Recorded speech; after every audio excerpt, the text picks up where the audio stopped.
जैसा मान रहे हैं, किसी को लग रहा होगा ये हमारे बेटे जैसा है, किसी को लग रहा होगा बड़े भाई जैसा है, किसी को लग रहा होगा जो भी चाचा जैसा है, किसी को लग रहा होगा जो भी लग रहा होगा, बस और कुछ ना माने क्योंकि मेरे घर बीवी बैठी है।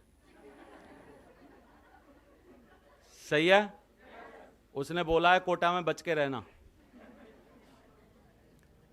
तो मजाक कर रहा हूं। तो आप सभी से मेरे को मिलने का मौका किसने दिया है आज? सेफ शॉप ने। सही है? तो ये कंपनी के लिए एक जोरदार तालियां बजा दीजिए।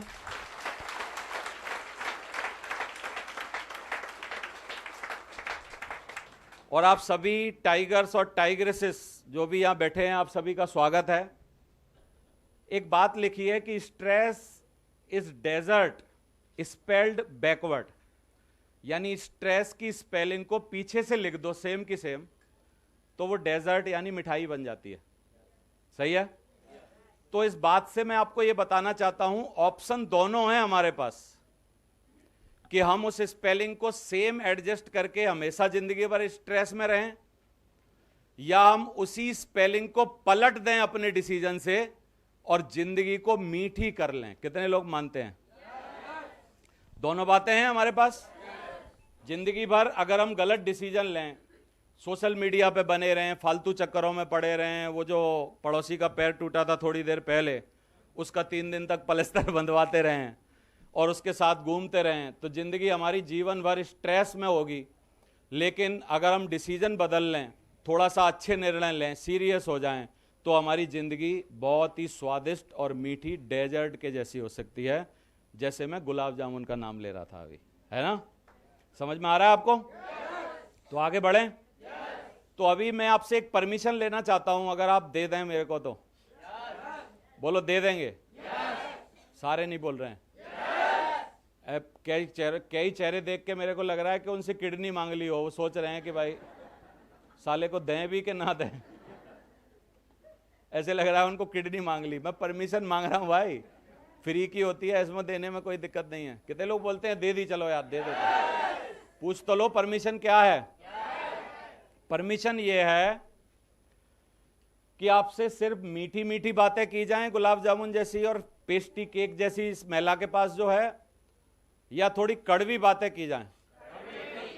थोड़ी थोड़ी कड़वी, ज्यादा नहीं, थोड़ी। क्यों? पूछो क्यों करूंगा कड़वी? क्योंकि दवाई कड़वी होती है। एक बार एक हरियाणा का ताऊ, बहुत बुजुर्ग आदमी को पेट खराब हो गया, दस्त हो गए उसको। तो दस्त भी 2-3 तरीके के हुए, कभी आवाज करके, कभी बहुत पतले, और कभी अलग अलग। सही है? तो डॉक्टर के पास गया। डॉक्टर अमूमन पूछते हैं कि ताऊ जी क्या हो गया, क्या बात है? हरियाणा में पूछ रहा था वो, क्या हो गया? तो वो ताऊ जी ने जवाब दिया कि ऐसे ऐसे दस्त हो रहे हैं। तो उसने दवाई दे दी, 2-3 दिन दवाई खाई। फिर ताऊ जी आ गया 3 दिन बाद, बोला अभी भी सही नहीं है। तो पूछा अभी क्या बात है? तो बोला बात कोई ना से, दवाई थारी कड़वी से। क्या है? कड़वी से दवाई। तो बोला 2-3 दिन खा लो ताऊ जी, जीवन भर थोड़ी खानी है, थोड़ी सी और 2 मिनट लगते हैं, तो खा लो कड़वी क्योंकि सही हो जाओगे। 2-3 दिन बाद ताऊ फिर आ गया कि दवाई थारी कड़वी से डॉक्टर साहब। तो डॉक्टर भी तंग आ गया, बोला 250 ग्राम जलेबी लिख दूं? क्या चावे से ताऊ, क्या लिख दूं? 250 ग्राम जलेबी लिख दूं? तो आप भी क्या चावे सो कि मीठी मीठी बातें की जाएं या थोड़ी कड़वी बातें की जाएं? थोड़ी थोड़ी। थोड़ा कड़वा क्यों बोल रहा हूं? ज्यादा नहीं, थोड़ा। तो जिंदगी जो है वो सेफ शॉप बना सकती है, ये हमको दिल से, कितनों को विश्वास हो रहा है? ऐसे दिल पे हाथ रख के देखो, सही तरफ रखो, कई लोग उल्टी तरफ रख रहे हैं। इधर लेफ्ट साइड में, लेफ्ट साइड में दिल पे हाथ रख के बताओ, हाँ जिंदगी बन सकती है क्या सेफ शॉप? पक्का बिलीव हो रहा है? विश्वास है? आप बना के मानोगे? और सेफ शॉप ने हजारों लोगों की बनाई है जिंदगियां। हमारे सामने हिम्मत सिंह राठौर साहब और हमारे बहादुर साहब और बनने वाले कई डायमंड, हरीश गिरीश, क्या नाम है, हरीश पाल और बहुत सारे लोग, सक्सेसफुल लोग यहां पर बैठे हैं। एक जोरदार तालियां होनी चाहिए इनके लिए। क्यों? क्योंकि इनको भी कभी ना कभी मौका मिला था और इसी कंपनी की वजह से इन्होंने अपनी ज़िंदगी बना के दिखाई है, कार खरीद के दिखाई है, विदेश जाके दिखाया है, घर बना के दिखाया है, बच्चे पढ़ा के दिखाए हैं। बहादुर साहब ने तो उनकी शादी भी करके, एक आध की शादी होगी क्या, शादी भी करके दिखाई है बच्चों की, जो मैं नहीं कर पाया अभी तक, क्योंकि मेरे बच्चे छोटे हैं थोड़े अभी। तो आगे बढ़ें।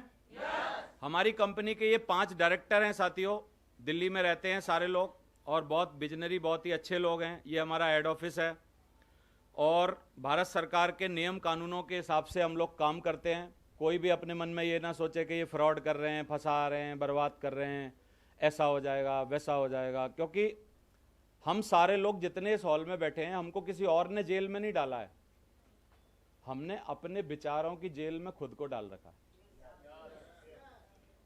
और शोले का डायरेक्टर था रमेश सिप्पी, हम उससे भी बड़े डायरेक्टर हैं। पूछो कैसे? उसने तो पिक्चर बनाई शोले, जो बहुत चली और फेमस हुई, लेकिन हम वैसी पिक्चर डेली बनाते हैं। कितने लोग एग्जाम्पल के साथ सुनना चाहते हैं इस बात को? तो एक बार हुआ ऐसा कि एक बहुत बुजुर्ग आदमी, आप बोलोगे यार बुजुर्ग आदमियों के ऊपर ही क्यों कहानियां सुनाते हो बार बार? बुजुर्गों से मेरे को खास प्रेम है इसलिए। एक बुजुर्ग आदमी स्टेशन पर खड़ा था और एक नवयुवक लड़का 20-22 साल का भागता भागता उसके पास आया कि अंकल जरा टाइम बताएंगे, समय कितना हुआ है, क्योंकि उसकी ट्रेन थी घंटे 2 घंटे बाद, एग्जैक्ट टाइम उसको पता नहीं था। तो ये आदमी बोल रहा है कि भाई मैं तुझे घड़ी में टाइम देख के बताऊंगा नहीं। उसको भी इंटरेस्ट हुआ यार 2 मिनट में बता सकता है, लेकिन बता क्यों नहीं रहा? बोला नहीं बताऊंगा। तो बोला चलो टाइम मत बताओ, ये तो बता दो क्यों नहीं बता रहे हो। तो बोला बात ऐसी है कि अगर मैं तेरे को टाइम बता दूंगा फिर तू मेरा नाम पूछेगा, नाम पूछेगा तो फिर तू मेरा एड्रेस पूछ लेगा, एड्रेस पूछेगा तू मेरे घर आ जाएगा, घर आ जाएगा मैं तुझे अंदर बुलाऊंगा, क्योंकि मजबूरी है, जो घर आता है उसको अंदर बुलाना पड़ता है। अंदर आएगा तो मेरी लड़की पानी पिलाने आएगी तेरे को, मेरी लड़की पानी पिलाने आएगी तो तुम दोनों की आंखें मिल जाएंगी, आंखें मिल जाएंगी तो तुम दोनों में कोई चक्कर शुरू हो जाएगा, चक्कर शुरू हो गया तो तू मेरी लड़की को भगा ले जाएगा। और साले मैं ऐसे आदमी के साथ अपनी लड़की भगवाना नहीं चाहता जिसके पास घड़ी भी ना हो।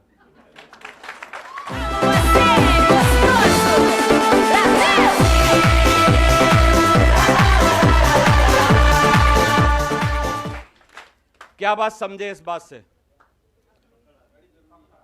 ना? हम उसकी बात ही नहीं कर रहे, हम तो तुम्हारी बात कर रहे हैं, उदाहरण लाना पड़ा उसका। तो अब बात समझो क्या करते हैं हम लोग। हम अपने घर बैठे बैठे नहा धो के तेल लगा के घर बैठ जाते हैं धूप में, सर्दियों में, और घर में बैठ के सोचते रहते हैं कि अगर आज मैं घर से बाहर गया तो, उसके पास गया तो, शर्मा जी के पास, और वो शर्मा जी नहीं मिला तो, और अगर उस मिल भी गया और उसने मेरे को घर में ना बुलाया तो, अगर बुला भी लिया तो प्लान दिखाने के बाद मना कर दिया तो, अगर मना कर दिया तो मना करने के बाद अगर उसको मना ही करना है और जुड़ना ही नहीं है तो इससे बढ़िया मैं तेल लगा के धूप में बैठा ही हूं ना।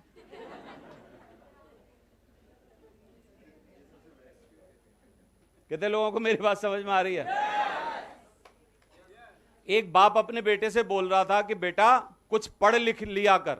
क्या बोल रहा था बाप अपने बेटे से? कि बेटा कुछ पढ़ लिख लिया कर। तो बेटे ने एक बार उसका इंटरव्यू ले लिया बाप का, कि बोला तुम डेली 3 बार मेरे को बोलते हो कि पढ़ लिख लिया कर, पढ़ लिख लिया कर, चलो आज मेरी बातों के जवाब दो। बोला हाँ पूछ। तो बोला अगर पढ़ लिख लूंगा तो क्या होगा? बोला फिर तेरी नौकरी लग जाएगी। नौकरी लग गई तो क्या होगा? बोला फिर तेरी बढ़िया शादी हो जाएगी। शादी हो गई तो क्या होगा? बोला फिर हमारे नाती पोते हो जाएंगे। नाती पोते हुए तो क्या होगा? बोला तू उनको पढ़ा लिखा के बड़ा आदमी बनाएगा। बड़ा आदमी बन गए तो क्या होगा? बोला फिर उनकी भी शादी हो जाएगी, वो भी बच्चे वाले हो जाएंगे। बोला फिर क्या होगा? फिर ऐसा होगा कि तेरे भी नाती पोते हो जाएंगे। फिर बोला क्या होगा? बोला तेरी फिर बेटा आराम से जिंदगी कटेगी। बोला मेरे बापू अभी आराम से कट रही है, इतने लफड़े में क्यों डाल रहा है? कितने लोगों को मेरी बात समझ में आ रही है? अभी कितने लोगों को समझ आ रहा है कि हम रमेश सिप्पी से भी बड़े डायरेक्टर हैं?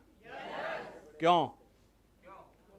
अपनी कहानी खुद लिख लेते हैं, बैठे बैठे उस पर एक्शन भी ले लेते हैं, घर से कहीं बाहर नहीं जाते, हमारे पास अपने आप धर्मेंद्र चल के आ जाता है, अपने आप हेमा मालिनी आ जाती है, अपने आप गब्बर सिंह आ जाता है, पूरी शोले बन जाती है, पिक्चर में लग भी जाती है थिएटर में, उसके बाद हिट भी हो जाती है, और हम तेल लगा के धूप में बैठे ही रहते हैं। रमेश सिप्पी की क्या औकात जो हम जितने बड़े डायरेक्टर हैं।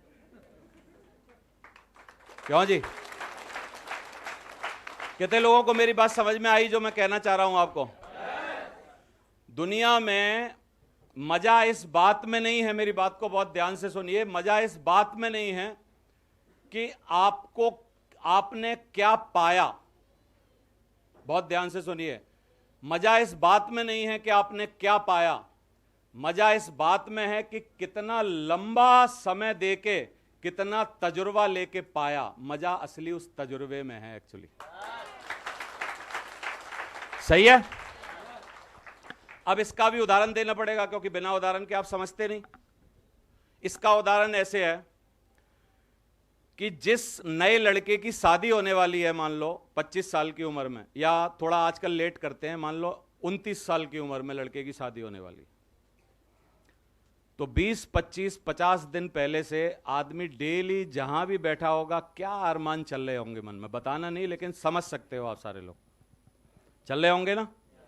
क्या क्या चल रहा होगा कि मेरी बीवी जब आएगी पहली बार तो लाल पहनेगी लहंगा, गुलाबी पहनेगी, पिंक पहनेगी, रानी कलर पहनेगी, या कौन सा पहनेगी? बोलो आप। फिर अरमान चल रहा होगा कि यार हम लोग जब बेड पे पहली बार सोएंगे तो तकिया राइट में रहेगा या लेफ्ट में रहेगा? बोलो आप। फिर और अरमान चल रहे होंगे कि यार ऐसा होगा, वैसा होगा, वहां घूमने जाएंगे, ऐसा करेंगे, वैसा करेंगे, ये होगा, वो होगा, वो होगा, वो होगा, वो होगा। माँ बाप के भी अरमान चलते हैं कि हमारे यहाँ जमाई जी आएंगे, माँ बाप के अरमान चलते हैं यार हमारे यहाँ बहू आएगी, ऐसा होगा, ऐसा होगा, ऐसा होगा, ऐसा होगा। अब आ गई, मान लो आज ही 27 तारीख है और हो गई शादी। अभी कितने लोग बोलते हैं आज वो सब नशा ठंडा हो जाएगा? आवाज नहीं आ रही? हो जाएगा ना? तो मजा इस नशा को ठंडा करने में था या वास्तव में इन 50 दिनों में था जो हुआ था? इन 50 दिनों में था ना। तो कितने लोगों ने आप में से कभी कुछ नया खरीदा है जिसकी बहुत ललक थी आपको, जैसे आईफोन? कितने लोगों ने आईफोन बहुत तरसने के बाद, यार आईफोन होगा तो क्या होगा, आईफोन होगा तो क्या होगा, आईफोन होगा तो वैसा होगा, आईफोन होगा तो ऐसा होगा, इस हाथ से पकड़ा करूंगा, ऐसे स्टाइल किया करूंगा, ऐसे फोटो खिंचाया करूंगा। आईफोन आने तक जितनी उमंग थी, आईफोन लेने के एक हफ्ते बाद सारी खत्म हो गई कि नहीं? अब बेचारा वो ऐसे पड़ा है और मन में सोच रहा है यार ये मैडम तो मेरे को उठा ही नहीं रही और पहले इतनी तरस रही थी। बोलो। तो कितने लोगों को मेरी बात समझ में आई? मजा इस बात में नहीं है कि आपने क्या पा लिया है, मजा उस पाने के प्रोसेस में है एक्चुअली। और उस प्रोसेस को हम लोग अवॉइड करते रहते हैं, उस प्रोसेस के लिए काम नहीं करते, उस प्रोसेस के लिए सीरियस नहीं होते, उस प्रोसेस को जीते नहीं हैं और उस प्रोसेस में अच्छे तरीके से अपना जो काम है उस काम को पहचानते नहीं। बोलो आप। तो कितने लोग मेरी बात को समझ पा रहे हैं कि मजा पाने में नहीं है, मजा है उसके प्रोसेस में? बोलो आप। तो प्रोसेस में मजा है तो प्रोसेस का मजा लेना पड़ेगा हमको। तो इसलिए प्रोसेस का मजा लीजिए। अब मैं कुछ फोटो दिखा रहा हूं अपने, जो मैंने कहानी सुनाई थी। देखो, एक गरीब परिवार में पैदा हुआ था मैं,